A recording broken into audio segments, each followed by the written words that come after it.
How do you talk people off the ledge? I mean, I believe in being a straight shooter. It's what I was taught as a hostage negotiator. Give me a call in 60 seconds or she die. It's blunt. It feels like getting hit in the face with a brick. And we'll typically get a contract from a corporation and we'll simply say to them, we don't do work for hire. It's a soothing, calming voice. It's easy for Chris Voss to say, we don't do work for hire. My son, he still got it burned in his brain the moment I told him there was no Santa Claus. I have no memory of that at all. On my deathbed, if he's standing there, he'd probably say, tell me again, there's no Santa Claus. You're never gonna let that movie go. First off, I just want to say I'm super excited to talk to you. I've done this dance with you and your team to try to get you on. I'm so glad. And I just have to give a quick shout out to Marshall Jones, who connected us. And so I'm thrilled we're having this conversation. Yeah, I appreciate Marshall for making a connection. And I'm happy to be here. Thank you. I was reading in your bio, it says that Chris is a former lead FBI negotiator and dynamic speaker who debunks the biggest myths of negotiations. I would just love to start there. I've read the book, I've watched your masterclass, I've read it and watched as many things as I can watch. And so I'm just coming from this from like trying to pretend I don't know anything about you so that new fans can be enrolled in what it is that you're doing. So what are some of the biggest myths that people believe about negotiations? We've even tried to distill them down. I think we call them our 12 commandments of negotiation. First one is, thou shalt not covet yes. First of all, yes is not agreement. Yes is almost always counterfeit yes. There are three kinds of yeses: commitment, confirmation, and counterfeit. There's this thing out there called the yes momentum or momentum selling, where you get people to say yes to the little things. Each one is known as a micro agreement or a tied down. And then consequently, you can get them to say yes to the big thing because you got them tied down. You got these micro agreements. Well, that's really bad. People get started on this yes momentum nonsense, I would imagine, because let's say they were failing entirely, they're not making any deals. If you were a student in a class, you'd be getting an F. And somebody turns you on to the yes momentum, and suddenly you go from being an F student to a D student. Or maybe you even become a C student. You look at the distance that you improved, and you're like, wow, I was failing before, now I'm not failing. Now I might even be doing well enough to not get fired. Because if you're a C student at a college, you're going to make your grade point, you're not going to get kicked out. You just made the minimum. However, from your perspective, you don't understand that you are nowhere near a B student or even an A student. So many people have been hustled with the yes momentum that it immediately makes people feel concerned. If you're trying to get me to say yes to something, where's this going? Where's this taking me? Every group that I speak to, I do a lot of keynote speeches, and I'll say to them, all right, so you pick up the phone, and the voice on the other end of the phone says, have you got a few minutes to talk? What's your gut reaction? And everybody in the room says, concerned. Or some people even say, no, well, this was just a simple yes. Have you got a few minutes to talk? And everybody's instantaneous reaction is to be concerned. So if that's the case, whenever you try to get somebody to say yes to something, it creates tension, it creates concern, it hurts your relationship, it makes them hold back information. So if you're learning a Black Swan method, we teach you how to get out of yes and get into actual agreement that can be implemented. So the first thing is thou shalt not covet yes, because you think you got a yes, you do not have a deal, and you're going to wonder what happened afterwards. I'd like to ask you a little bit more about this, because I think from my observation, there's a big sales culture out there that teaches people, salespeople in particular, that this is the way that you get to yes. And you get these micro agreements, these little commitments that are happening. And we, having been perpetrated on this sales technique, have grown an allergic reaction to this. So much so that this is a kind of funny story. Several years ago, my wife and I are driving a car and we're pulling up in Venice. And this random guy walking the street is trying to pick up my wife in my own car. And he asks her, what is your name? So he asked her a question she couldn't say no to. But instead of saying her name, she's like, no. And I just smile like, my wife is brutal. This is what's happening. So every time somebody reaches out to me, either in DMs or in real life, I'm reluctant to say yes because I know where this is going. You're going to ask me for something. But yet sales culture seems to still continue down this path. So despite the good work that you're doing, why are we still stuck on this idea? What else is driving us towards this, even though we know it's not working? I think there's a number of things that are out there. And first of all, there are some people that are making deals on yes. And they'll say to me like, look, you can't tell me I'm not making deals. And I say, yeah, let me give you the Las Vegas analogy. You're playing on the 10% win table. And if you learn how to do it the way I can teach you, you're going to move on the 80% win table. Yeah, on the 10% win table, you're making deals. And I think a lot of people, especially if they view where they've come from, and many people who've learned the yes momentum weren't doing any sales at all beforehand. And so, yeah, you were a total failure. And if you go from being an F student to a C student, maybe at best, like, look at the distance I've covered. Before I was worried about staying here at all. I was failing. I was flunking. And now not only am I passing my classes, I'm not going to get kicked out of school. And that's, people only see the distance they've covered. They make a comparative to where they've been. It's very hard to see where you could possibly go. And until you see somebody else that suddenly the guy next to you is making deals, and you never hear him ask a single yes-oriented question, but suddenly that person is making way more deals than you are. They're getting appointments, they're not wasting their time, and you don't know. You don't know because it's not obvious. But you only have a comparison to where you work. I think you've talked about this before, about our unhealthy addiction to yes. Yeah. And when I talk to salespeople, they talk about listening with happy ears. And my audience is mostly people in the creative space, right? Right. And so they're frustrated because they thought they had a deal, and then they walked away and like the clients ghosted on me because you're listening for something. You want the deal so bad that you're going to engineer or construct the conversation so that you can get the yes because you're afraid of rejection. So I love your approach because it means that we can actually embrace I think you call it like a tactical no, which is better than 5 yeses. Yeah. And asking questions in the no. Well, yeah, and a couple of things, because I want to back up just a little to what you said. The happy years, we thought we had a deal and then it ghosted us. There's a simultaneous problem out there of what we teach something called the favorite of the fool or proof of life. Is their deal is the deal with you. There's pretty good data out there that at least 20% of the time you're being used for a competing bid, due diligence, or free consulting. Since we've been teaching people this methodology, we think the number is higher than 20. It might be as high as 80%. A lot of sales books realize that that's true. And I can't remember the name of the book I was reading the other day, but they teach salespeople to say, are we the vendor of choice? Now, the idea is you're trying to find out whether or not you're the favorite of the fool. Are you due diligence? Are you free consulting? Are you the fool in the game? If you don't know who the fool in the game is, it's probably you. But notice that question is a yes-oriented question. Are we the vendor of choice? You're going to get an answer to yes, no matter what. If you are the vendor of choice, they're going to say yes, and that really hasn't taught you anything. But if you're not the vendor of choice, they're never going to say no. Like, they would be stupid to say no to you under those circumstances. They've been playing you up to that point anyway. If someone's been playing you, either accidentally or on purpose, for a while, and you say, hey, listen, are you playing me? They're not going to admit to that. There's a decent, good enough instinct in every salesperson to know that a lot of deals, with due diligence, with a competing bid, we're the fool in the game. And they don't know how to deal with it, so they're taught yes-oriented question. And literally in this book it said, ask the client, are we the vendor of choice? They're never going to admit to it. If they were lying to you already, it's like asking a liar, are you lying to me? Like that dude is not gonna tell you. So the happy years thing is a real problem, and there's a lot of issues that even extend beyond the problems there are with yes. So that answered a question that you didn't ask. Can I ask you, are you hearing a chime?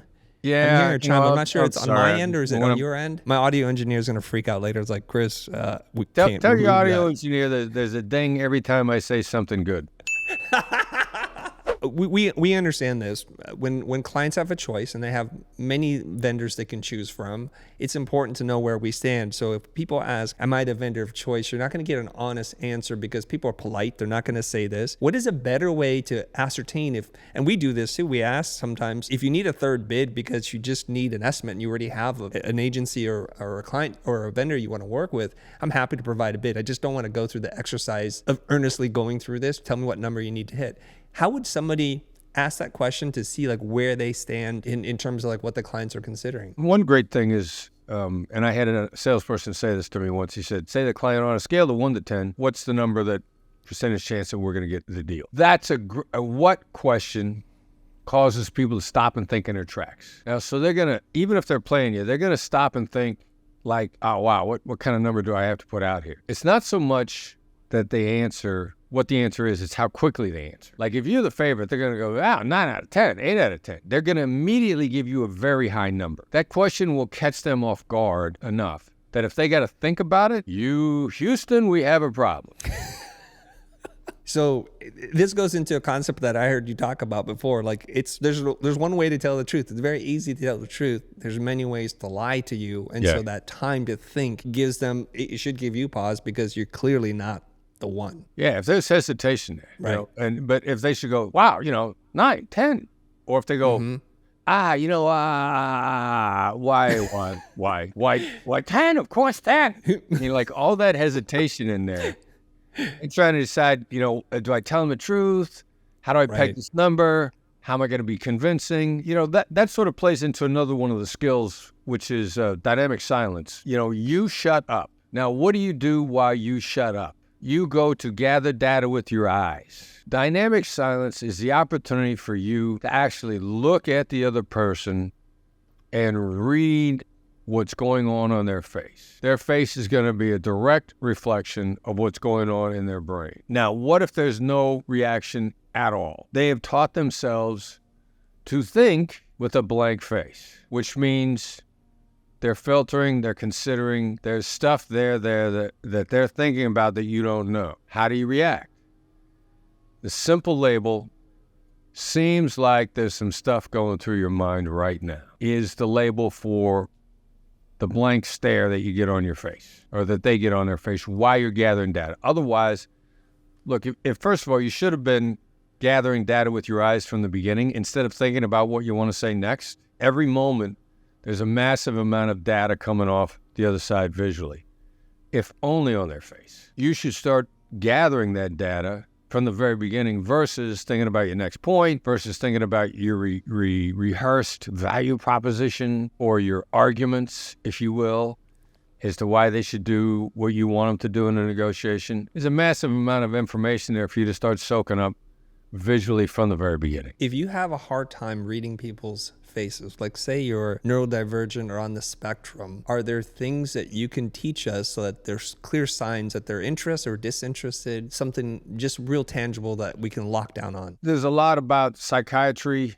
that I don't know. My understanding of somebody that's on the spectrum doesn't mean that they still aren't able to process information. Maybe they simply just haven't been taught how to process the information or the recognition of it. Because, what I'm offering here is you're just gathering data with your eyes. This is not an emotional reaction on your part. This is a read of what's going on the other side.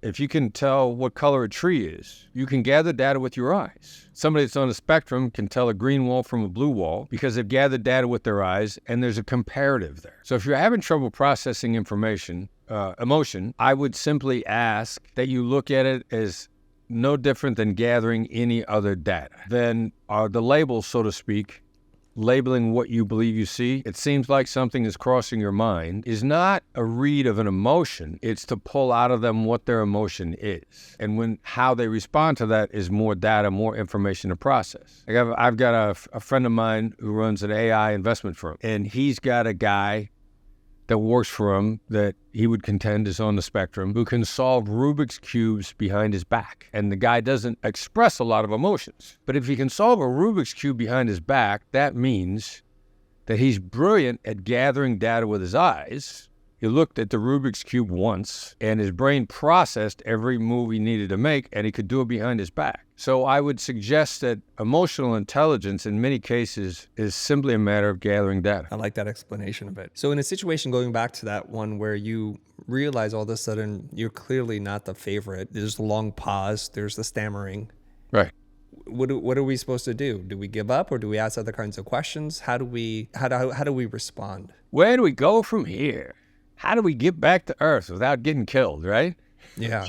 All right, so you got to understand now you got a new landing spot. If we're going to continue with the space analogy, your new landing point is to position yourself for when they do need you. There's something that we currently refer to as the Oprah rule, which is the last impression is a lasting impression. As a company and as a person, I want long-term relationships of prosperity with everybody that I deal with. That deal might not be now. I want you to know that when we are a good fit, that I'd be happy to do business with you. When you're ready to do business with me, I want to be a long-term partner where we both prosper. And I can accept that you're not ready right now. So what are the steps to get to that point so that the lasting impression is of someone that will always be there for you when you're serious about doing business with me? I would probably say, look, it seems like you're still shopping around. It seems like you're still in the information gathering phase. It seems like you got somebody else you really want to do business with. Each one of these labels is designed as a diagnostic to trigger a response, both verbally and visually, for you to get a feel, for you to let your gut instinct to start making an assessment of where we are, and then say, look, it sounds like right now you're not ready to do business with us, and there's a really good chance that you don't trust me enough for me to be your trusted advisor. I want you to know I'd love to do business with you. And here's what a great deal with me would look like. I never want there to be any doubt in anybody's mind as to what a great deal looks like to me. Because then not only does that leave you feeling good about the interaction with me, I've just outlined my vision of mutual prosperity. And there's no doubt in your mind what that looks like. And there's no doubt in my mind as to whether or not you had the opportunity to make a conscious decision to know what you were walking away from. And having planted those two seeds, that's the best possible position I can leave myself in with you for a profitable deal. I'm not going to spin my wheels now, but when we got traction, this is what that traction is going to look like.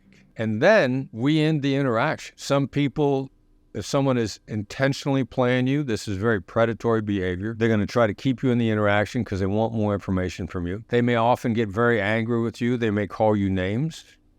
We teach this methodology for residential real estate agents all the time. They're much happier. They're much more successful. They're much more prosperous.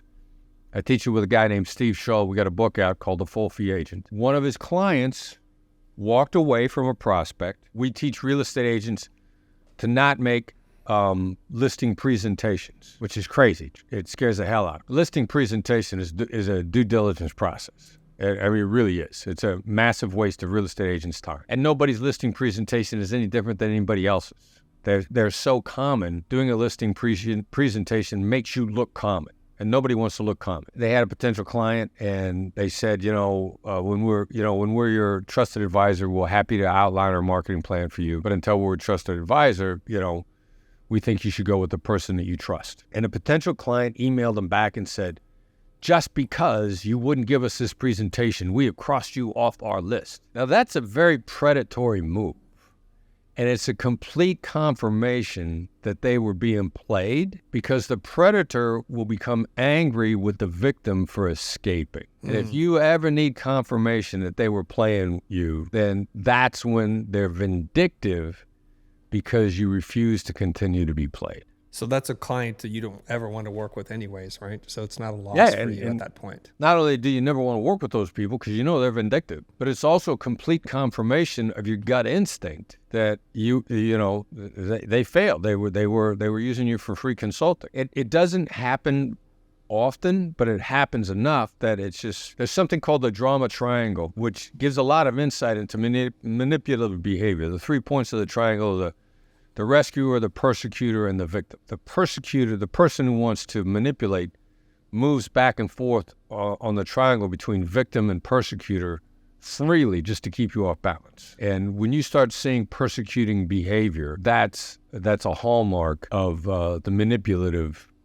predatory human being. You said a lot there. Allow me to quickly just play back what I heard. Because you're moving so fast, Chris, and I was thinking our audience are going to drive off the road. Like, let me try and keep up with what Chris is saying, because you're dropping a lot of things here. They should listen to this interview more than once. I sure hope they do. All right, so when you're in a conversation and you know that there are multiple bids going on, instead of asking, are we the vendor of choice, ask a what question, like on a scale of 1 to 10, what would you say is our percentage of getting the job? And then listen to what they say. If there's hesitation, that's telling you you're probably not the vendor of choice. Right. And what you want to do is to demonstrate emotional intelligence, empathy, and self-awareness by understanding that you're not the right choice right now for a number of different reasons. And you can label those things by saying it sounds like, and you follow up with a series of it sounds like statements. And then you play the high road. I think you exit with some grace and some dignity, and you establish a potential for a relationship down the line. And I love the way that you think about this, because unfortunately, I think a lot of people in my community and just in sales in general, they're so desperate for the sale right now that they'll do anything to get that sale in the moment. And they're not really thinking, like, it's much better to have a client long-term And so if things don't work out in this instance with whoever they chose, at least you're like ending on a very high note, and there's a probability that they would reach out to you again on more favorable terms next time. Right. Yeah, exactly. You have to maximize the likelihood that they'll come looking for you when whoever they're doing business with has failed them. Now, before we get into some of the other commandments, a part of the manifesto, thou shalt, I just wanted to say something. I'm sure you're aware of this.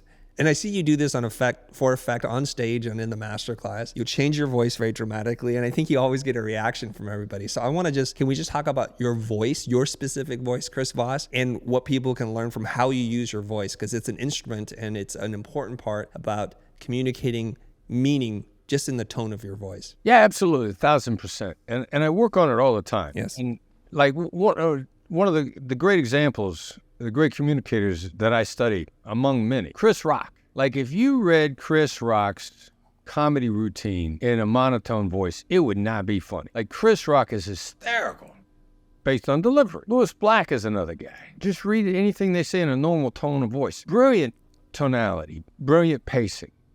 And the idea is, comedians in many cases, especially Chris Rock, try to make socially relevant comments in a way that people will absorb and listen to and accept rather than be offended by. You know, how do I get these ideas across? And many comedians are really great social commentators. We laugh at them because, you know, they say very insightful things about our life and our world, and they say them in a way that we don't feel attacked.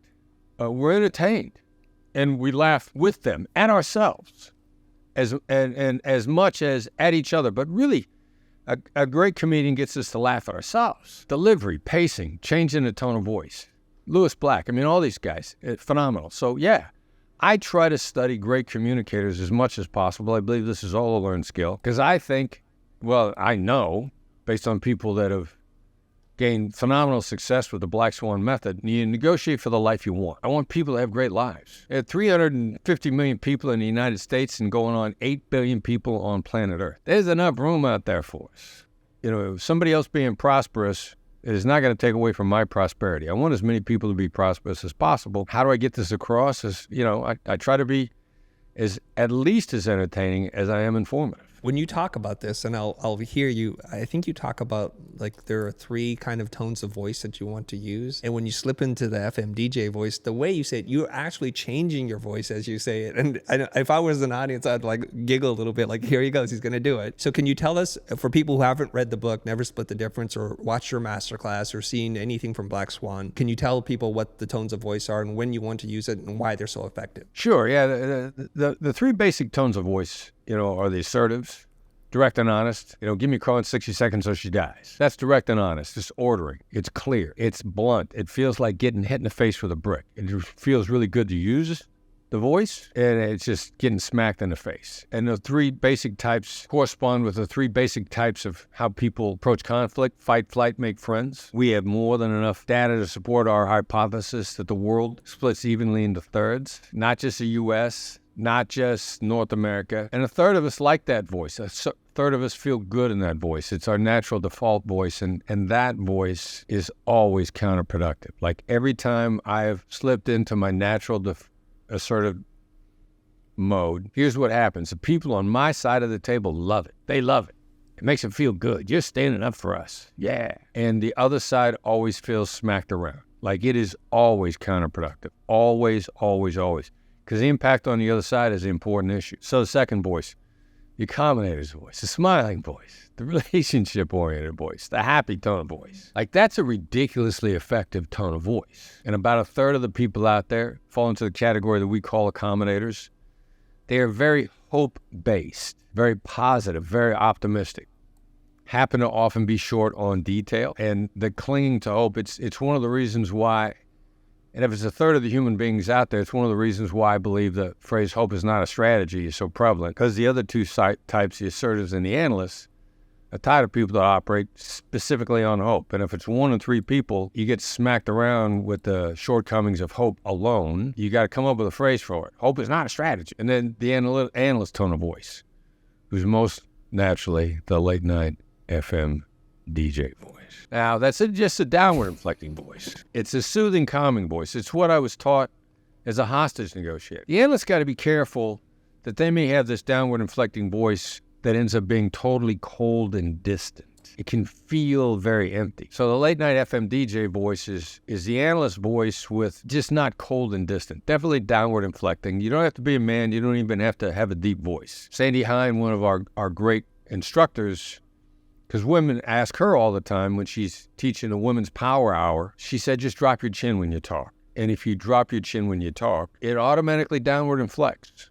And it gives the person on the other side, it gives them a feeling of confidence that you feel very confident in what you've said. And it's also a great way to take an immovable position in a negotiation without the other side feeling attacked. Because sometimes you got to take an immovable position. Now, I'll give you an example. In our contracts, we do not allow work for hire clauses because work for hire gives away the ownership of your intellectual property. And that's what we sell, our intellectual property. And we'll typically get a contract from a corporation containing a work for hire clause. And we'll simply say to them, we don't do work for hire. Now, that's different from asking them to take the clause out or making the case to take the clause out. Because if I ask for it to be taken out, there's some natural reciprocity triggered. If I ask, I owe.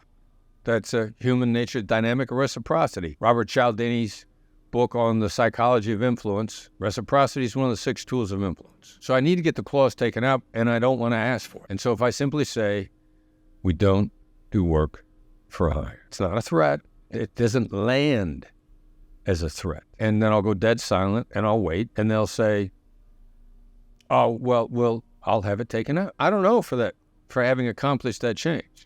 And if they don't say, I'll have it taken out, then I'll say, it doesn't sound like we're in a position to do business at this time. Because if they can't take it out, which they can, but if they won't, there's no long-term relationship here for us. And we are always in it for the long haul. So those are the 3 basic voices for people to deal with. The assertive is always counterproductive. The accommodator's voice is almost always helpful. And the analyst's voice, occasionally, when you got to draw a firm line, without making the other side feel attacked, is a great voice for that. I think a lot of people in the creative space don't have the confidence or the competence that you have, Chris. And for you to be able to say that, they're like, well, easy for Chris, the world's best negotiator, can say that and walk away from gigs because he knows another client will come. And so what they tend to do is they get real tense, and without knowing it, I think they speak in the assertive voice, and they have really rough relationships. It's hard to build rapport. It's hard to connect. I advise them based on what you say. Now, I used to call it my flirting voice, and I'd flirt with men, I flirt with women, but people find that term to be offensive. So the speaking smile, the smiling voice, the accommodator voice, it works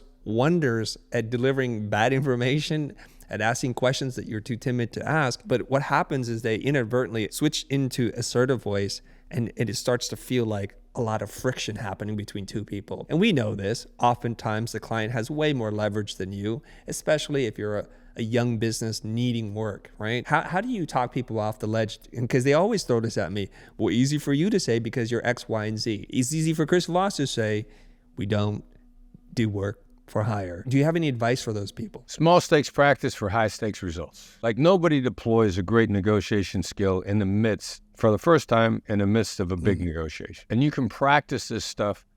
You got 7, 8, 9 times a day to practice these tones of voice and these approaches. Small stakes practice every single day, just to learn the voice with your Lyft driver, wherever you are. The Starbucks barista. Like, every single human being is an opportunity for you to increase your emotional intelligence. If you just bring it out and start to practice it. You know, there's a movie I cite all the time, Man on Fire, Denzel Washington. And as he's teaching this little girl in the movie to swim, she says, I'm not any good. And he says, there's no good or bad, there's only trained and untrained. And that's pretty much accurate. You know, at one point in time, Tiger Woods didn't know how to swing a golf club. Somebody trained him. You know, everybody was a complete and total novice with no experience at some point in time. They just got their repetitions in. They went to a coach. They were shown how to do it properly. And then they started to execute so that they got enough practice in so that they could then perform on a big stage or in the midst of a big negotiation. Michael Jordan got cut from his basketball team when he was a sophomore. Like, everybody started out as just another schmuck somewhere. And then they decided that they were willing to put in the practice, willing to put in the time. And you see it over and over and over again. And it's not just putting in the time, but how you put in the time. There's a great book, The Talent Code by Daniel Court. You know, there's a phrase, it's not practice that makes perfect, it's perfect practice. I believe at the beginning of it, he talks about a video where this young girl is trying to teach herself how to play a song on a piano. And she was going really slow. And every time she made a mistake, she stopped and she backed up. And she took her time to execute properly. And then every single time she executed it properly, she doesn't know, but there's a neural synaptic phenomenon going on in her head where first the neural connection is being made. And then every time you repeat the repetition, there's a substance called myelin that's wrapped around the neural synaptic connection, which just like electricity, every time you insulate a wire, it conducts the electricity more efficiently. And so every time you go slow, well, you start to pick up speed, but you focus first on executing properly before you even focus on finishing the execution. You know, you take your time to get the repetition down. And across the board, universally, human experience is everybody started out at not being any good at it at all. They just decided to learn. I have to quickly share an experience. My son had a brilliant piano teacher. Prior to that, he was trying to practice the whole song, and he was not great at playing the whole song. So his piano teacher said, just practice that one part until you feel really good about it. And that changed the way he played. And then he was able to play for longer periods of time and hit the notes where he's supposed to hit them. And he, to this day, loves playing piano like nonstop. Can you give us some examples, like what somebody could do in their everyday interaction so they get good at this? Yeah, well, you can even do it in your head if you hear it in your head properly.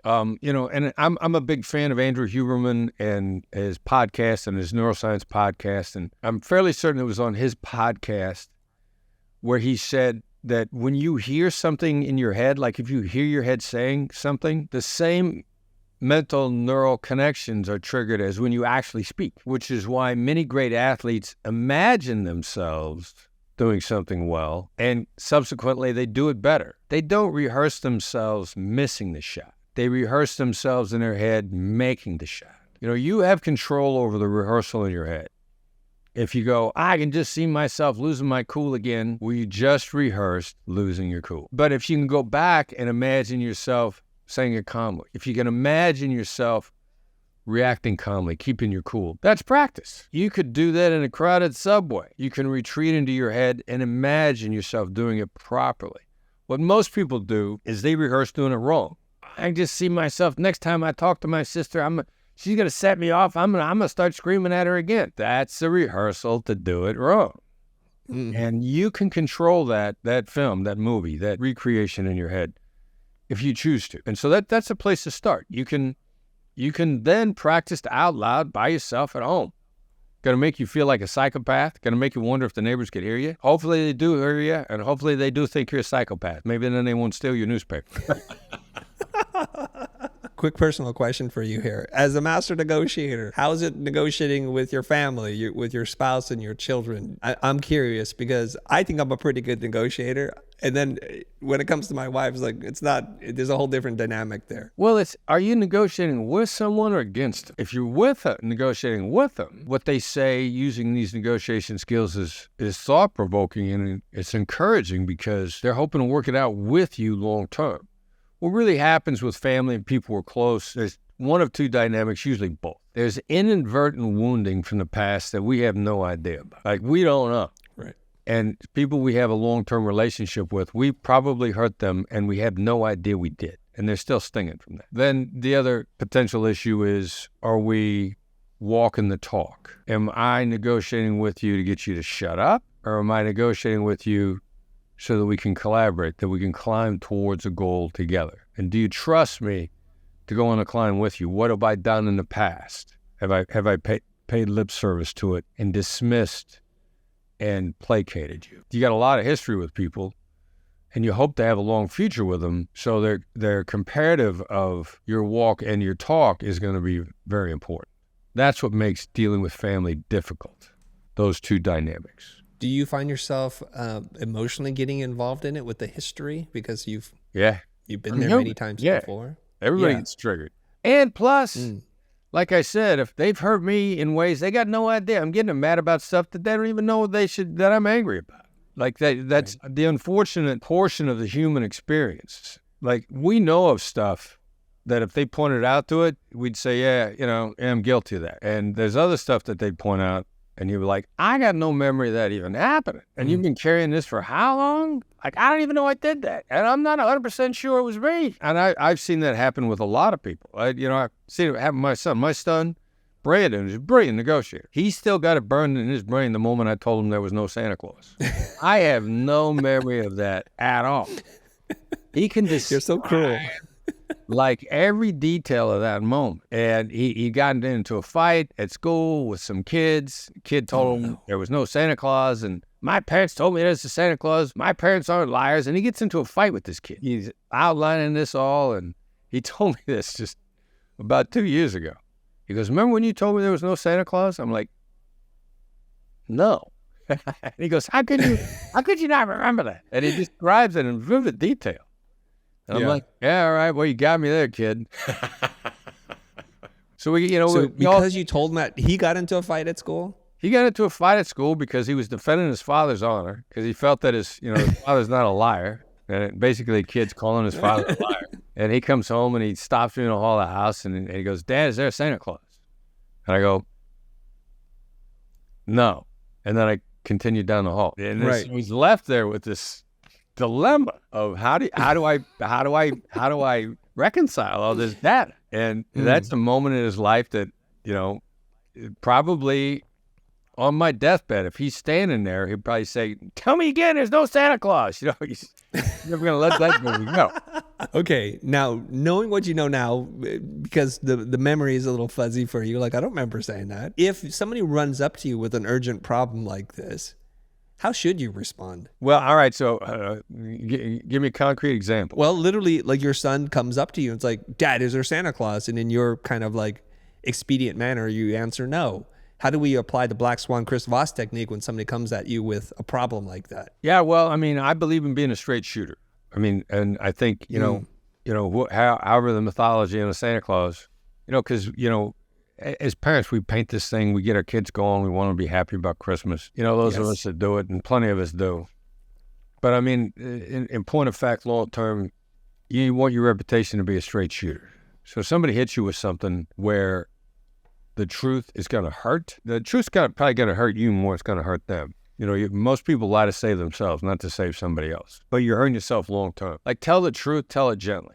Straight shooters are people who tell the truth with emotional intelligence. Everybody loves a straight shooter. Now, somebody who's too direct and too honest, her blunt force trauma, they're telling the truth, but they're not being careful about their tone of voice.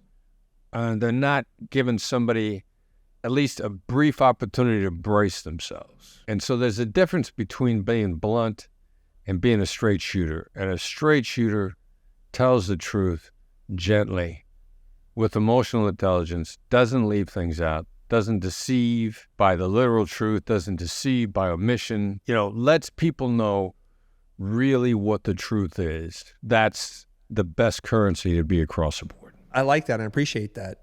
I'm wondering if in a situation like that, if you could just slow him down a little bit by asking him a question, like, what's going on? Do I need to know something about this question? Yeah, there's always a way to rehearse something and go back and do it better. Rarely is there not a way that you can improve. Because clearly it creates some kind of emotional scar, because prior to that moment of you telling him the truth, you told him the opposite of the truth, which is you created the fantasy that Santa Claus exists before, right? Yeah.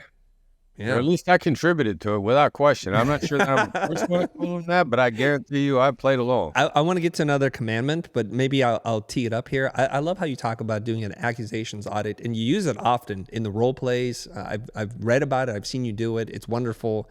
If people aren't familiar with this, it's kind of like what happens to Eminem's character in 8 Mile, B Rabbit. He brings up everything that's nasty about what the other person is going to think of him, and he totally diffuses the situation and leaves the other person speechless. Yeah, the accusations audit as a strategic move is probably one of our single most powerful bundled strategies that's out there. Yeah, it's either diffusing the emotional, the negative emotions that are there, or those that might be there.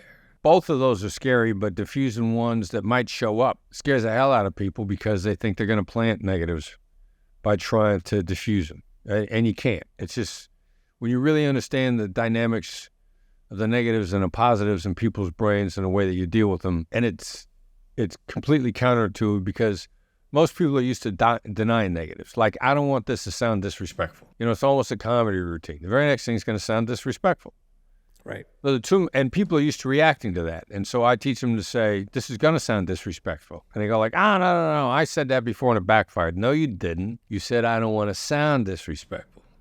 The first part of that is a critical issue as to how you tee it up. So the accusations audit is going after everything negative, everything, and being very proactive about it. And it is insanely effective, because it clears people's heads. Human beings are largely negative in their reactions. The data, qualitative and quantitative, is more than enough to support that, up to 75% negative. And most people ignore the negative and simply try to overcome it by being positive, and that's an extremely inefficient approach. It's far more efficient to simply deactivate the negatives. You don't get rid of the elephant in the room by saying, I don't want you to think there's an elephant in the room. You get people, you say, look, there's an elephant in the room. And then people go like, yeah, but it's not that bad. But if you say, I don't want you to think there's an elephant in the room, people go, are you crazy? There's an elephant right there. Are you lying to me? Are you oblivious? Are you stupid? What's going on here? So the accusations audit is really about attacking the elephant in the room, or the elephant that could be in the room. It's very counterintuitive to think that you can keep the elephant from coming in the room in the first place. And it works. We got more than enough ridiculously successful clients that we have coached. We got the data. We have the coaching experience over and over and over. And I think that's one of the differences in the Black Swan Group. Of the people that are out there talking about how to philosophically do things, we have the most robust coaching practice of any of our competitors. Cialdini doesn't coach. Pick anybody that you might go to. Robert Greene doesn't coach. We got a thriving coaching practice of satisfied clients implementing our ideas and making a lot of money. And the accusations audit is really one of those things that makes a huge difference.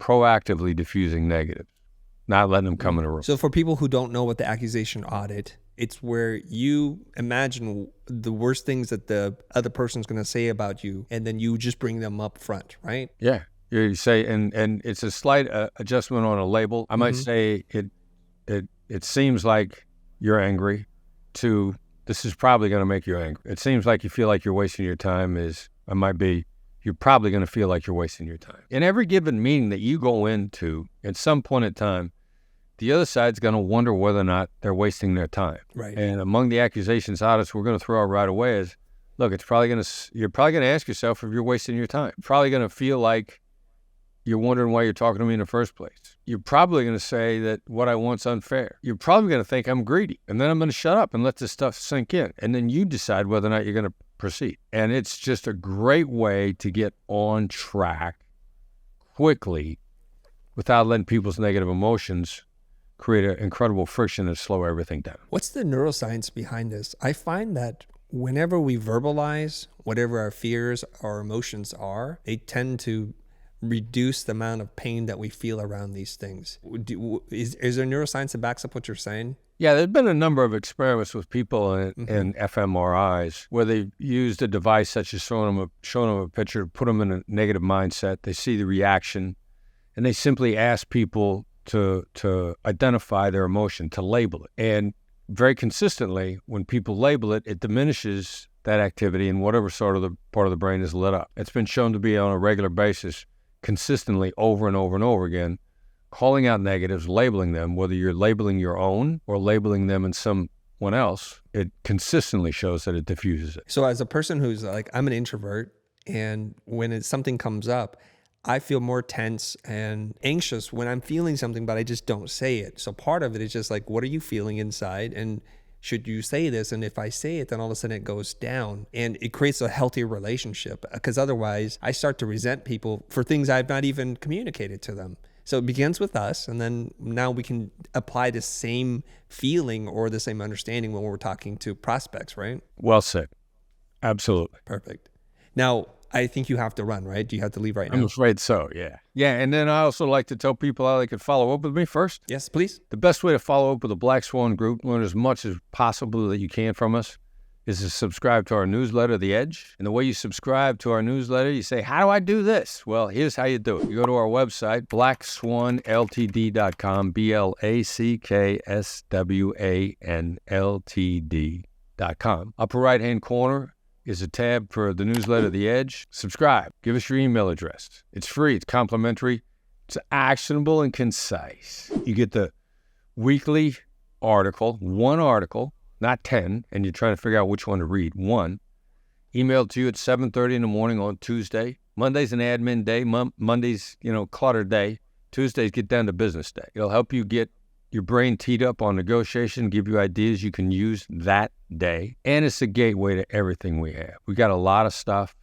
We got training announcements. We got a variety of ways to help you get better at negotiation. And The Edge is a gateway to all that stuff. It's a gateway to the gold mine. So the absolute best thing to do is subscribe to The Edge. And for the listeners, we'll include the links in the description. So you'll figure that out by just clicking on the links. I think you're doing something later this month with Mark Cuban on the Black Swan Network. Do you want to talk about that a little bit? Yeah, it's on Fireside. There's a brand new social media platform that's an interactive podcast called Fireside. It is amazing. And what it does is it fills a great gap in the negotiation training journey that you might be on. And it's kind of the intermediate phase. We're not quite ready to go to the in-person training, or maybe you just need a weekly refresher on the in-person training because you're like Tiger Woods. You're afraid what's going to happen to you if you don't stay sharp. And it's an interactive podcast. What does that mean?